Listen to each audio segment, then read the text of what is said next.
Buenas tardes, soy Carlos Pisfil, médico residente del tercer año de ginecología. En esta oportunidad hablaré sobre el tema de la anemia en el embarazo, con respecto a los temas de capacitación.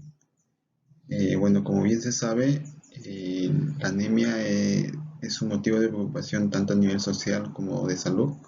Por tener esto, repercutir negativamente en el desarrollo, especialmente de los niños y niñas, a nivel cognitivo, motor, emocional y social.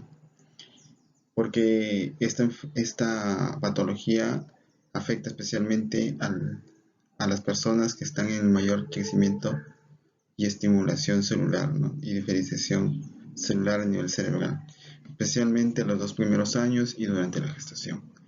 La anemia aquí en el Perú es un problema de salud severo, según la Organización Mundial de la Salud, por tener el 46.3% de los niños afectados por esta patología, especialmente focalizado en los niños menores de 3 años. Según algunos datos epidemiológicos, este es un déficit que se debe a la falta nutricional del hierro, especialmente en los países subdesarrollados, ¿no? En los estudios, por ejemplo, aquí hay uno que nos mostraba que el déficit de hierro a nivel mundial en el 87 era de un 15%. Hoy en día esta patología llega a abarcar un 30% de toda la población mundial. Y la deficiencia de hierro que viene a ser un grado menos severo que la anemia en un 15%. Otro estudio reporta también que las pacientes que se han estudiado pacientes primerizas en la gestación y se verifica que conforme va pasando las semanas de gestación, la anemia que tal vez estuvo enmascarada se acentúa o aparece. Y también se ha demostrado que los suplementos de hierro hasta el tercer trimestre del embarazo va a disminuir la incidencia de la anemia de un 45 a un 15% según este estudio. También hay otro estudio donde se confirma que la anemia en el segundo trimestre era de un 40% y en el tercer trimestre de un 60%. Como definición sabemos que la anemia es el declive del número de glóbulos rojos y a su vez conlleva el número de la hemoglobina, que esto va a depender las cifras según la población en estudio, especialmente en las gestantes. Es una hemoglobina menor de 11 gramos por decilitro, lo catalogan como una paciente con anemia. Esto va a tener una variación mínima con respecto al trimestre de que se esté estudiando, ¿no? Como les dije, el Perú está localizado en una situación severa, según la Organización de la Mundial de la Salud, por tener mayor del 40% de pacientes con anemia. La anemia tiene múltiples factores causales y que esto van a afectar a nivel de toda la vida, ¿no? El 50% de los casos en anemia es por déficit de hierro, que a su vez es el déficit de consumo de este mineral, según aquí en el Perú, según encuestas del CENAM, y que van a tener efectos negativos, como ya les venía diciendo. En el embarazo va a estar relacionado con mayor mortalidad materna, perinatal, mayor morbilidad y menor peso al nacer. Hablando un poco de la fisiopatología del hierro, aproximadamente tenemos de 5 gramos de hierro en el cuerpo, todos estos distribuidos especialmente en la hemoglobina y en los eritrocitos en un 65%, y la ferritina, que viene a ser los depósitos de hierro, en un 15%. Los demás están distribuidos en otras proteínas, transportadoras, etc. Con respecto al balance, sabemos que esto como cualquier otra sustancia, se va a equilibrar entre las ganancias y las pérdidas, ¿no? En las mujeres son las más afectadas porque ellas van a menstruar, van a pasar por el proceso del parto y del puerperio. Entonces, una mujer que está menstruando normalmente pierde 2 miligramos de hierro al día durante toda la menstruación. Con respecto a la absorción, sabemos que hay dos tipos de hierro: el hierro en y el hierro no en. El hierro en, que lo encontramos en los tejidos animales y que es de mayor facilidad de absorción por tener un transportador propio y selectivo del mismo, ¿no? Esto se va a almacenar en las células intestinales como ferritina, y cuando este se utilice va a pasar por las ferroportinas para luego irse transportadas por la transferrina, ¿no? El hierro en que se encuentra en los vegetales, que tiene su absorción es mucho más pobre, solamente el 10% se reabsorbe, que también tiene su propio transportador, ¿no? Pero antes va a tener una serie de procesos, pero que este tiene a resolverse eh, de forma no controlada, ¿no? Se resuelve menos, pero hay mayores cantidades y se reforma de una forma no controlada. Y quien regula esto entre la absorción y la eliminación es la exidina, ¿no? Esta es una proteína que lo produce el hígado y que va a permitir que el hierro no llegue a niveles tóxicos a nivel sanguíneo. El requerimiento de hierro, especialmente en el embarazo, se va a acentuar a partir del segundo trimestre, especialmente a las 18 semanas, porque ahí es donde hay mayor metabolismo, tanto fetal, ¿no? Entonces va a requerir, por lo menos según los estudios, 27 miligramos por día la paciente.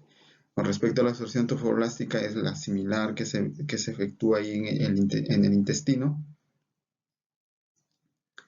Y bueno, aquí les muestro un cuadro que es cómo se ha estudiado y se verifica que a partir del segundo trimestre del embarazo va aumentando el consumo de hierro, ¿no? Tanto para el feto como para la madre. Con respecto al diagnóstico, bien sabemos que una anemia se viene a catalogar por el nivel de hemoglobina que presenta el paciente, ¿no? Pero se sabe muy bien que la deficiencia de hierro tiene tres categorías. La última categoría, la tercera etapa, ya se define como anemia. Pero ahí hay una reciente, una primera etapa que es la depresión que en los depósitos de hierro, y que ese también van a tener eh, eh, consecuencias perjudiciales, especialmente en el niño que van a nacer. Entonces, hoy en día los laboratorios universalmente tienen disposición de la ferritina, que sería una medida adecuada de cómo medir las concentraciones de hierro que presenta la paciente, ¿no? Es barato, tiene un rango normalizado y a mayor de 30 nanogramos por decilitro para catalogar a una paciente que tiene deficiencia de hierro, a pesar de que no tenga ni. Y bueno, como es una sustancia de fase reactiva, tiene otros parámetros de 300 nanogramos por decilitro cuando hay un tipo de infección. Mayor menor de eso quiere decir que la paciente tiene deficiencia de hierro, ¿no? En cambio, el hierro sérico, si lo medimos, es algo poco útil, va a depender de la absorción, de los intercambios eritrocitarios, por eso no es muy factible poder medir para definir que un paciente tiene deficiencia de hierro.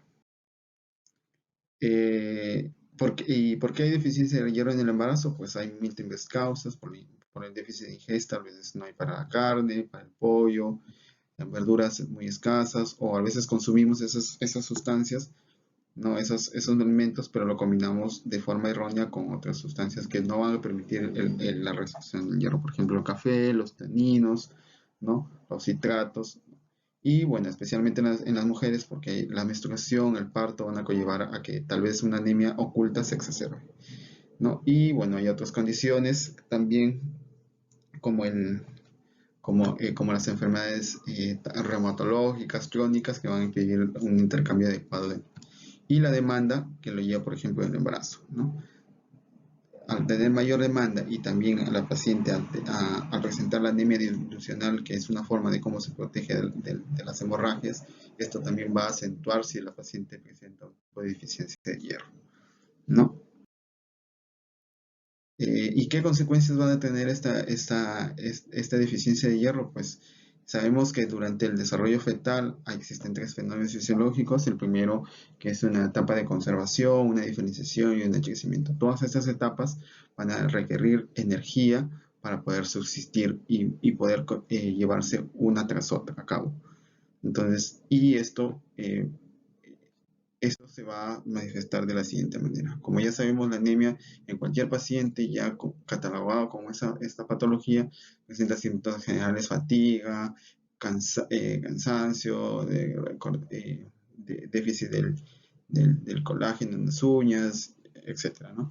Pero en el embarazo se va a manifestar dependiendo del periodo que se presente o que se tenga. En el primer trimestre, por ejemplo, está catalogado, aparte de las amenazas de aborto, la predisposición a infecciones, también al defecto del tubo neural. No solamente el ácido fólico está relacionado con esto, sino que El hierro, por estar presente en varias ciclos metabólicos y especialmente en la respiración celular, porque la hemoglobina lleva el oxígeno para que las células puedan hacer metabolismo, entonces van a estar involucrados también en el desarrollo inadecuado del tubo neural, ¿no? En el segundo trimestre, amenazas de aborto, oligoagnios, RPM, entre otros, que vamos a explicar a continuación.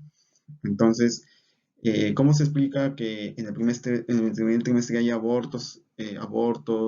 pérdidas? Entonces, ¿por qué? Porque al tener un menor volumen de eritrocitos, va a haber menor perfusión celular, por lo tanto tisular y placentaria, y esto va a ser una adecuada formación o implantación, ¿no?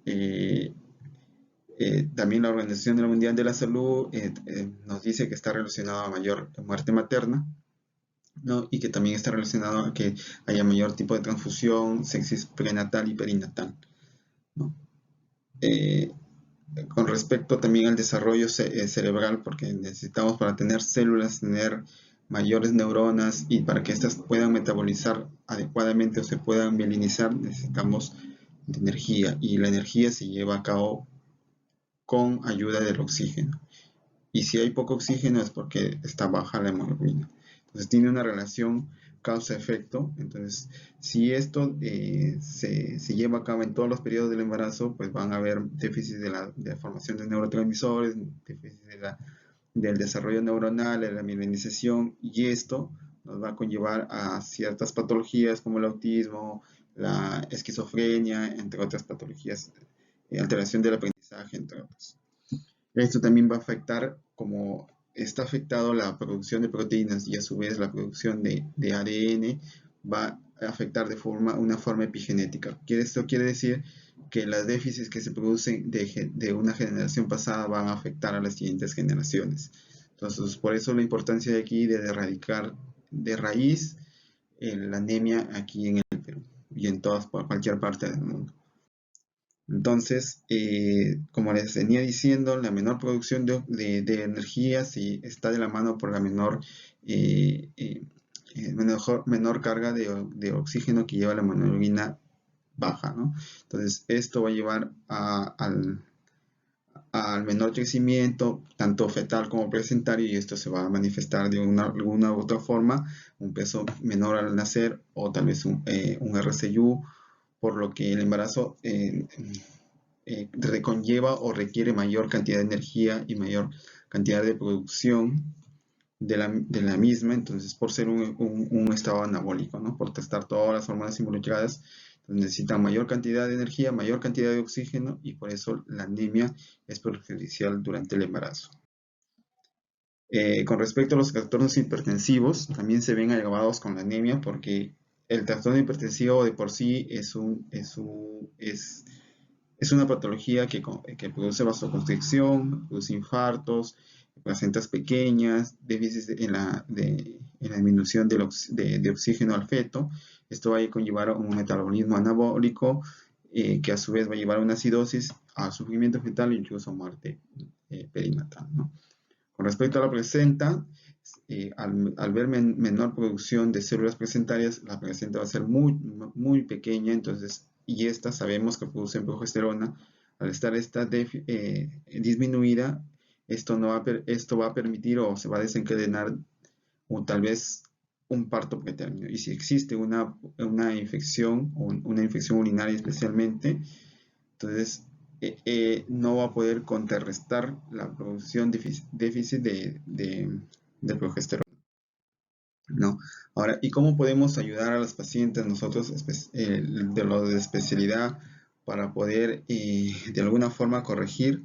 Bueno, debemos orientar a las pacientes que ellas, antes de iniciar el embarazo, deben estar con una óptima hemoglobina, una óptima depósitos de hierro, porque como les dije anteriormente, el embarazo requiere 27 miligramos de hierro al día, y el cuerpo solamente está apto para resolver 30 miligramos al día. Entonces, si la paciente va a requerir toda esa cantidad de hierro diario, por más que se consuma la gran cantidad de hierro o se lo ponga endovenoso, tal vez entonces no va a poder suplir las necesidades que necesita tanto ella como el feto.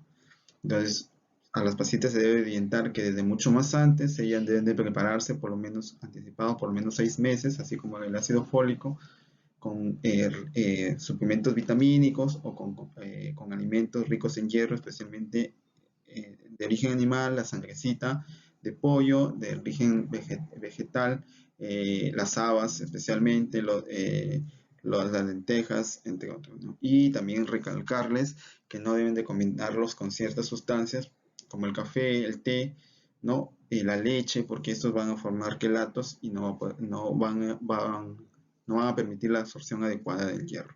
Entonces, en vano que estén combinados con estas sustancias porque no va a ser perjudicial para ellas, ¿no? Otro consejo que también debemos llevar a las madres es que deben de respetar la lactancia materna exclusiva porque a pesar de que la leche no tiene grandes cantidades de hierro, son las suficientes que necesita su niño porque estas están transportadas con proteínas especiales para que la poca cantidad que contiene se pueda reabsorber por el intestino del neonato, ¿no? Y la lactoferrina, que es una proteína que va a proteger al bebé de las enteritis por el coli y que esta a su vez va a estar, si esta está presente, va a perjudicar con la absorción del hierro. Otro consejo también es el implante tardío del cordón umbilical al nacimiento.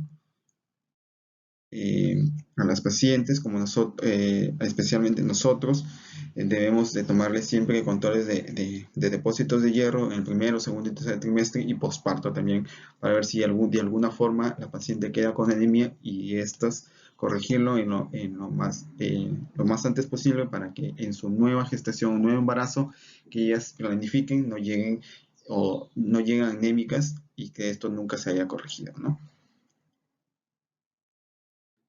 Bueno, y si nosotros tenemos se nos presenta pacientes con anemia, debemos de darle por lo menos suplementos de hierro, ¿no? Si ya tienen anemia y están en el primero, segundo, tercer trimestre de la base, darle una dosificación doble, ¿no? Y si no tienen anemia, igualmente darle suplementos de hierro, porque, como les dije, el embarazo requiere grandes cantidades de hierro por la misma fisiopatología, ¿no? En las presentaciones que tienen el hierro, bueno, tenemos dos tipos de presentaciones, las sales de sulfato, perdón, de hierro que ya los conocen, que son las presentaciones que da el Estado, y los polimetrosados que, bueno, en su defecto son mucho más caros, pero tienen un poco de mayor tolerancia y, y mayor rendimiento para poder corregir la anemia en un corto plazo. Los hierros para enterar, que bueno, eso es como una segunda, tercera escala incluso para poder corregir la anemia, pero es en pacientes que tal vez hayan fracasado la vía oral, ¿no? Y que esto va a depender también de la cantidad de peso, ¿no? Eso tenemos que corregirlo y las veces que se va a dar mensualmente. Entonces, para ya terminar, podemos concluir que para poder eliminar la anemia en el embarazo debemos de corregir desde la raíz, o sea, desde antes que nazcan esos niños que están afectados especialmente con anemia. Entonces se debe de corregir la anemia desde el embarazo. Y para esto necesitamos varias cosas. A corto plazo, que la mujer en un periodo pregestacional se dosifique los depósitos de hierro y si estos están en déficit, poder corregirlos, ¿no? En las pacientes que están por querer gestar y en las adolescentes que estas tienen algún déficit de hierro. Y a largo plazo, como le venía diciendo, la lactancia materna exclusiva, porque pacientes que mayormente por flojera o por algún tipo de desidia prefieren los preparados, ¿no? En polvo. Evitar la alimentación complementaria muy rápida, fomentar a los favorecedores de absorción de hierro, o sea, por ejemplo, al hierro cuando se consume darlo con algún cítrico, ¿no? Y especialmente en ayunas, evitar los inhibidores del ácido gástrico para que este no impida la absorción y tener una buena alimentación y también una buena higiene, ¿no? Porque está relacionado los parásitos con el déficit también del mismo, ¿no? El hierro. Muchas gracias.